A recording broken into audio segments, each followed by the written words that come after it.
China's most powerful emperors drank liquid metal chasing immortality, and it killed them. An emperor sealed himself inside a tomb flooded with flowing rivers of mercury, and alchemists refined Cinnabar 9 times, promising a pill that stopped death itself. This is the story of Daoism's deadliest obsession, the elixir of immortality.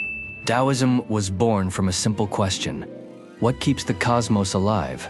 Daoist thinkers believed the universe ran on an invisible force called the Tao. To align with the Tao was to live in harmony with heaven, earth, and time. But certain Daoist practitioners took it further. They wanted to transcend death entirely. These were the Fangshi, masters of esoteric arts who promised emperors the impossible. Their tool was Cinnabar, a blood-red ore that seemed to sweat pure silver. When you heat Cinnabar, it releases liquid mercury, gleaming, silver, and alive-looking.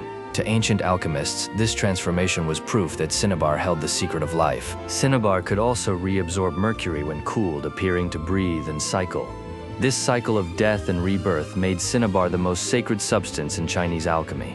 Now begins the process that defined Chinese alchemy: the 9 refinements of Cinnabar.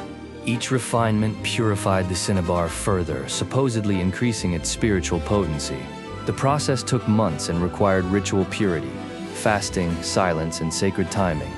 After 9 cycles, the resulting pill was claimed to grant 300 years of life. Some texts claim that ingesting the highest grade brought literal immortality in flight. Emperors heard these promises and decided no price was too high to pay. Now we arrive at the most staggering monument to this obsession: the tomb of Qin Shi Huang. Qin Shi Huang unified China in 221 BC, becoming its first true emperor. He was brilliant, ruthless, and absolutely terrified of dying. He sent thousands of people across the seas searching for an immortality drug. His Fangshi advisors fed him mercury compounds daily, claiming it lengthened life. He grew increasingly erratic, paranoid, and isolated in his final years. In 210 BC, Qin Shi Huang died on a tour, possibly poisoned by his own medicine. But it is his tomb that stopped historians cold for over 2,000 years. Ancient records describe rivers of mercury inside, representing China's actual rivers. Modern soil testing confirmed extraordinarily high mercury levels directly above the tomb.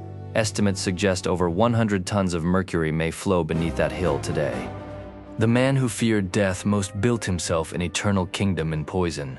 Yet the elixir obsession did not die with Qin Shi Huang. It grew stronger. Emperor Wu of Han spent vast fortunes on alchemists throughout his long reign. Emperor Jiajing of Ming consumed so much mercury-based elixir he hallucinated daily.